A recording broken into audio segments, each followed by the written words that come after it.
Oh, hey guys, check it out. Today I'm going to show you guys how to have a better mind and muscle connection. Stick around. What is mind and muscle connection? Let's break it down for you guys. Super easy to understand. Muscle mind connection basically is feeling, being aware of, acknowledging, being the presence of, being mindful of the muscle that's being used. Easiest way to even put that. Easiest, right? That's basically it. It's basically paying attention and understanding what muscles contracting at the time you're lifting anything you're lifting. So first things first, lighten the load. Reason why you're not feeling the muscle during the exercise is you're probably going too heavy. Now I'm not saying lighten it so you're not getting any kind of work at all. I'm saying lighten it enough that lets you focus on the muscles being used. So for instance, if I'm doing bicep curls and I get a hard time, there are people out there who have a hard time feeling the biceps. Believe it or not, I have a couple clients who are like, I can't feel my biceps. I'm like, do you feel a pump? Yeah. I'm like, how do you not feel your bicep? So here's one thing first, all right? So number one, most of the time people can't really even feel the muscle because they can't even contract the muscle itself. So if I'm gonna do just biceps, for instance, I need to know how to flex my bicep. So if I'm doing this with no weight at all, I'm contracting muscle. If I'm just doing this, my little daughter can do it now, right? She's flexing her biceps. This is flexing my bicep. Right now I'm thinking about when I flex my bicep, in order to flex it, my hand comes up. So in order for me to get a nice flexed bicep, my arm needs to come all up and I'm squeezing here and I can feel the muscle. And then I'm gonna keep it flexed and I'm gonna straighten my arm back out on the way down. I'm gonna kind of do this a couple times and right now I can feel my bicep. Ladies and gents, that's all you're doing in the gym. You're literally flexing muscle and then we're adding a load to it. If we start doing that right off the bat, like here, super simple guys. Here's a 10-pound dumbbell. It's light. This thing is not heavy at all, but I can make it really heavy, right? So right now, I'm flexing my bicep. Now I'm taking this dumbbell and I'm flexing my bicep. Nothing's changed but what I just put in my hand. The bicep being activated is gonna pull this lever. This forearm, hand, everything's gonna come right up and pull.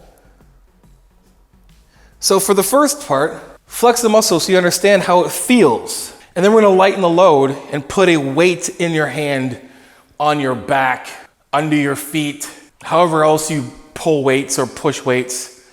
And we're gonna start from just adding a light load and literally flexing the muscle up. But we're not gonna finish there. Using biceps as an example. We're gonna flex it here and we're gonna continue have it flexed on the way down. And that's gonna bring you to my next point. Slow things down. I made this analogy a gazillion times. Check it out. This is happening in real life. Hey, how's it going, bro? I'm gonna do it again. Hey, what's going on, Jimmy? Hey, Susan, what's going on? What's up?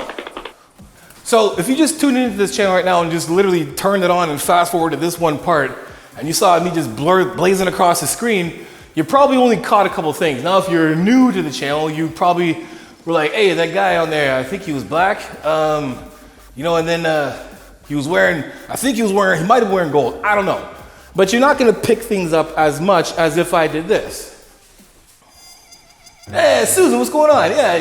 Yeah, I'm heading over to the library now. I just want to pick up a book. And really, it's a Stephen King one. I love Stephen King, the best. Yeah, probably like Pet Sematary. Favorite one to read. I want to read that again, and then maybe Lord of the Rings, and then I want to watch both and make sure, and I walk away. See you, Susan. Susan, or whoever, or you guys behind, you're going to remember a lot of things I just said. You're going to remember a couple things.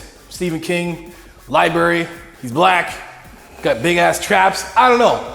Your brain connected onto it, and that's basically how things work when it comes to slowing things down. Your brain and your muscles can have a in-depth conversation in these terms when we're talking about hypertrophy, and we're saying let's take these sets for 30 seconds at least to maybe a minute. Let's do a minute set, and you're doing one of these here, and you're down, 1, 2, 3, and you're stretching it, then you're up, 1, 2, 3, and you do this for a bit, and you're just like, "Ah," and you're pulling, and you're like, oh, you're just feeling just so much just blood here, and you're, ah. That is a minute conversation your brain and your muscles get to have talking about moving this thing up and down. And that's how you get a better muscle-mind connection. Number 1, we're gonna know what it feels like first by just flexing the muscle, in this term, biceps. 2, we're gonna add a little bit of a load. We're gonna lighten the load. We're gonna lighten the load just enough that can keep our mind still on the muscle. We're not thinking so much about this thing's super heavy, I can't hold it, my wrists are hurting, my shoulder hurts, I gotta bend this way to hold weight up. And you're like this, you're like, I don't know why I can't feel my biceps when I'm doing bicep curls. And you're like, I don't know, you might be one of the cocky dudes or girls at the gym like, I don't know why I can't feel my biceps. Really, I don't know. Because I should be able to feel my biceps. And your entire body's doing this. And it can just probably take, forward this way and just like, oh, I can really feel this. This is gonna start to suck in a bit, but I can definitely feel my bicep grabbing, pulling my arm up and, lighten the load. And then when you've lightened the load, you're gonna slow this shit right down. The only way you can really slow it down is by having a weight that's heavy enough to challenge you, but you can still control the weight because we wanna have that long conversation. Hey guys, a lot of you guys watch the video but not subscribed, so do your boy a favor, subscribe to the channel. Also hit that post notification button as well too, so next time I put a video, first one to get it. Hopefully by now you guys are learning something and you like the video. So if you do, hit the like button. And if you're doing your biceps or any other exercise and you want to make sure you're filling them up properly, grab my ebook right now, The Final Diet, in the link in the description below. Now, back to these points.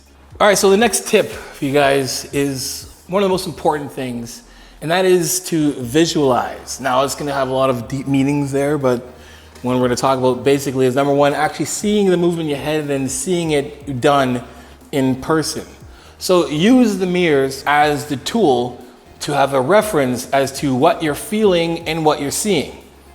So when it comes down to it, a few things that I do when I'm doing any kind of lifting is when I'm watching myself in the mirror and my form is correct, I'm looking at exactly what it looks like. So my first rep starts from here and ends up here. So number 1, I'm watching my range of motion continue the same way. Now, when it comes to form, there's a lot of things my body needs to do to make sure that it isolates this muscle. So to make it simple from floor to core, my feet are on the ground, they're right there, blah, blah, my butt's back, my chest's on the pad, it should be a little lower. The back of my arm is on, I'm slightly tilted over, and I'm pushing my shoulder down so there's tension already. Now from here, I feel the bicep and I see it active, but I'm also looking at what does my shoulder look like? What does my chest look like? Do the same things happen every single time when I lift? If I see that right now that this part and this part here, my front delt stays like this, great. If all of a sudden, now I'm this, it's like, whoa, that doesn't look the same. That looks a lot different before, and now I'm not feeling my biceps, I'm feeling it here. So I'm gonna need to change this to make sure I'm back down to here, and oh, there you go, I feel it back on my biceps. Even if I'm doing something like dumbbell front raises, and I wanna hit the chest and my front delts. And when I'm pulling up, I see there's a certain muscle that's active. And right now, I'm watching my anterior delt. I'm watching this shape my bicep. And I'm even seeing some striations coming across my chest. So I know that every time I do a lift, in order for me to feel it right here, I need to see all of those muscles doing the exact same thing over and over and over again. So what I'm doing is I'm seeing what I'm doing and feeling it. I'm feeling it and seeing where I'm feeling it. I'm seeing where I'm feeling it. So right now, I'm trying to work my upper pec and the interior part of my delt. So when I'm pulling this up, I'm feeling it right here and I'm seeing it as well too. So what I want to do during my set is make sure that I can continue to make all those same muscles look the same every single rep. Because if they don't, and I do this instead, well, I'm not really seeing, oh, I'm seeing something different work over here. Not necessarily here, but when I do this, oh, I can feel my chest, I can feel my anterior delt when I'm going through the lift, and I can see everything that I'm feeling, so it's easier for me to continue to stay connected. I'm seeing what I'm feeling, and I can see what it looks like while I'm doing it. Use your eyes to be able to see what you're doing. Use the mirror, feel your body at the same time. And last, and you might want to try this. Now, if you're by yourself, you got to do it yourself. But if you're with a coach, and those coaches that are watching, do like what I do. Sometimes having maybe your training partner or your coach there that is going to kind of tap and touch the muscle that's supposed to be active with permission. Because if you're doing glutes, your boy in there just saying, touch your glutes down here, like, you feel this? You feel this? Can you feel the muscles? If your trainer is, if you're doing glutes one day and your trainer is saying, hey, can you feel the muscle-mind connection? And he's shaking it and he's, maybe he or she's smacking it. Like, can you feel this? If he's doing both the smack and the jiggle at the same time, like that's, and your glutes are probably pretty good if you can do this. So that if you can really get a, and then that happens with it, or maybe it's a wham, it just bounce right off. Regardless, make sure you got permission to touch your clients. Make sure you're not on Joey Swole's next video or some shit. Anyway, touch and feel with permission. If you're by yourself, maybe ask for permission. I don't know. But regardless, touching yourself, pause. And you guys can't even reach their own damn delts and their lats are doing this. Feel that. Meanwhile, they're just doing bicep curls. So there's some muscle groups that you can actually feel yourself during that movement, like, you know, isolated movements, unilateral things, like, you know, you're doing bicep curls and you're here and you're feeling the muscle like this, right? Super easy to feel the muscle. Say you're doing a chest press unilateral and you just want to feel the muscle, but you're making sure your form is still good, right? But you're on this, and you're doing, and you're feeling the muscle here, and you're, you know, you can do this. This is great to do. But when it comes down to it, when we're doing any of those kind of self-assessments, that what's going to be the all-encompassing deciding factor on you feeling the muscle is going to come down to your form and your technique. So if your form and technique are off, it doesn't matter how many of these tips that I give you, you're just simply not going to feel it in the muscle that you're trying to target. So slight little, deviations from a certain movement can mean the biggest difference in where you're gonna feel it. Again, slightly move my hand outside doing front raises, and I'm trying to do more chest, I'm probably gonna feel more of it in my front delt instead of in my chest by not adducting a little bit more. Or simple, if I'm doing ladder raises and I grab the weight too heavy and I'm doing more so trying to pull and yank this, and all of a sudden I'm feeling a lot more of my traps and not my delts. So again, when we come back to it, using all of these tips I've given you, make sure that they are done with good form. With good form, we will, number one, feel the muscle by just contracting the muscle so you know what it feels like. And then we're gonna add a load that's very light that can give us the ability to still feel the muscle. And then we're gonna slow the rep down. Have that great conversation between your muscle and your brain, talking about this one movement we're doing and that staying on the muscle the entire time. Having a better overall awareness by having a longer conversation or longer sets by being able to slow it right down. Then you want to visualize things. Now that we are doing all the things I just said above and we can feel the muscle more, we want to make sure we have a good reference on what that looks like. Is my form still good? Is my form translating to me feeling the muscles still? And if it's not, we can utilize the mirror as a gauge to help us put ourselves back right into our lane to be able to feel the muscle that much better. So visualize things, see things, and then you can touch things, depending on what muscle you're doing. Get your head out of the gutter. Just, you know what I'm saying. If you got a training partner or your coach, have them tap the muscle that you're trying to target. If it's something that you need work on. Most of the time it's like back. Hard time for people to really feel the back being active. Maybe your partner just touch your lats when you're doing lat pull downs so you can feel the muscle at the same time.